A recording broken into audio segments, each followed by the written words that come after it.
eza kaka makanisi tozo kabola. Eza kaka makanisi tozo kabola. Eza kaka makanisi tozo kabola.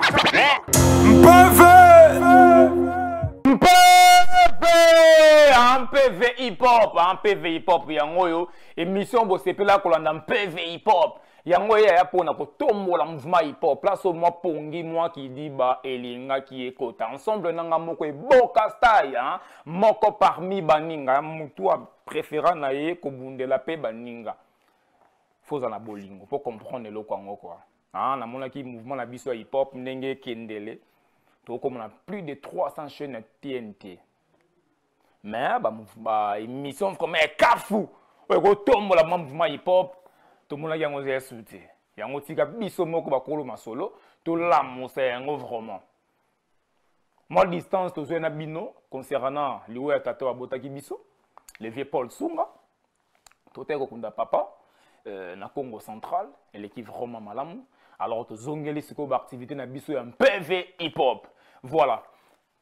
Bobo s'en a pété un artiste Giez Fabulous na Blacky hein Blacky a eu de plus musique bah siko on a kata Dubaï bah na kata Dubaï to beta ki na bango ma solo hein en exclusivité vraiment to tali sabino ngo hein botala comment bana mai ba solo li rapport ya mouvement hip hop ya Congo par rapport ya kibaki mutema mambe moko boy mal placé nesika koluka bolingo pour toi avancer.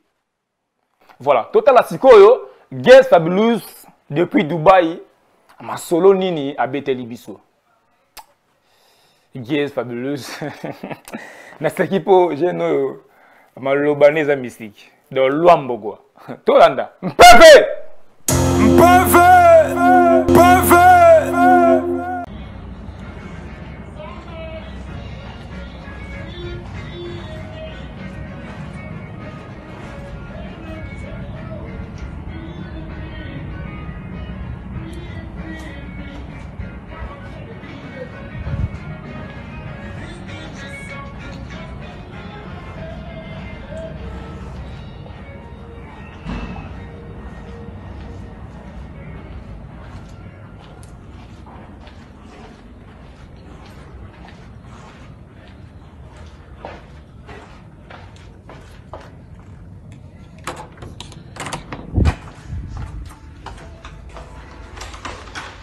Et la famille, ici, Moutatika Rumba, défaut le vôtre, Giez Fabulous.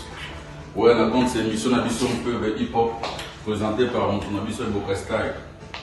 Émission où est le rap congolais, le musique urbaine congolaise. Nous avons c'est par rapport à la émission à Dubaï. En tout cas, les gens on va en vacances. On va en vacances. Nous avons appelé mon sous à la Renom. Artiste, mon artiste à la belle, mon qui n'a pas na Bandal par exemple, la belle étinde congé na Kitokimos. Artiste à la belle moro avant na matete, la belle étinde vacances na Bibo. Artiste à la belle moro avant na temps sur na limité, la belle étinde vacances na Mongafula. Les bisous que j'aime pour aller des bisous vacances à Dubaï. Donc la belle est à niveau par niveau. Et en nature donc voilà, tout dans la bisous les qui s'attendent dans nos vacances. Nous avons toujours la génocide, si la Beni, nous devons la génocide, il y a un piaka. Et si la n'a pas comme moi, rappeur congolais, ils sont obligés de la pauvreté. Il y a une carrière, carrière de Sili. Azara n'a ça, ça va changer. Donc, rap, il faut évoluer. Rappeur, il faut comme on a un rappeur avant d'être vacances, attendre la state, à zone. Je demande à Barré que l'on s'en moins state, à quelle vacances on a Paris, à quel c'est possible. Rappeur congolais, il faut d'autres caractères. Esprit on a une carano rappeur pas un piaquer mais ça salité mon melibani il finit à Facebook non il faut ma cambo changer il faut rappeur à refléter image moi il y a bien toi que tu vas me c'est plus que dans mon les gens va que na wa ba ils sont là ba mon akine le roi boulevard qui monte non il faut quand même moi bah moi évolution à la pop tout ça bateau tout ça espoir en bateau ba c'est ma en tout cas tant que rappeur à mon Giez Fabulous à comprendre que non, si on a tiki keto, on a travaillé un jour, on a recommandé bon stade dans le collègue. Vous savez, tout le monde va parler, tout le monde va venir de ça, bon ça là. basala qui comme bête la qui tana non basala roka basala place basuka qui biso dozo relève to avancer place peut rosuka ba ndego ba oya sima ba oza relève ba ko pour sa musique urbaine en mode so ba pour ça rap en mode en même temps radio profiter puis dans tête la ba vie na ba millionnaire c'est des on a kiné besoin on a besoin de $10 en Dubaï était comme on a $3,500 donc ba vie na ba millionnaire bazar et puis après vous en avez ba connaissance à malam quand on reçoit la projet na na soutenir na na sala au local tous la rave massa na ba ketomène ba sina ora finga boy au considérer verbe dembela fabuleux non il faut travailler le travail paye que te coûte la tête que te comme ça mon tolo ngimabé que te comme ça mon tout coco que te comme ça mon tout problématique bonne journée à tous on pense à Eboka Style et puis émission d'ambition PV hip hop de big salam à tout le monde à très bientôt à Kinshasa Signama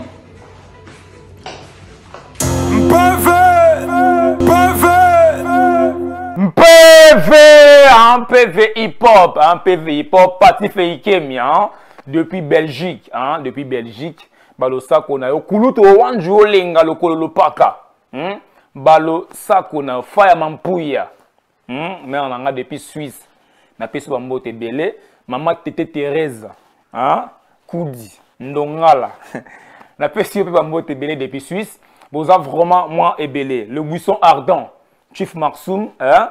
Tous la masolé faut moi pour tout tango tout sakala nango vraiment quoi balobi restaurant parfait hein restaurant parfait et les sakitoko voilà message guest fabulous atindi hein ngala sepeli nango quoi asoli ne bien asoli mabete vraiment asoli bien atika ki bwanya na kati asoli penza ndenge sengeli guest fabulous jeune courageux et Simba. Voilà. MPV hip hop et comme Nasuka, Benga Biso toujours né de Zolo, on a plus de 143 89 50 49 400, plus de 143 89 50 49 400, toko Vanda, toko Beta Masolo. Toko Beta Masolo. Hein? Pungi Ninsako, Tata Nizo, hein? Balosako na mon la mère, papa Nduzinko ya Nekingombe, père spirituel nangai. Na pesi vraiment ba salam il y a trop mbuta gama hein na 4VL OK MPV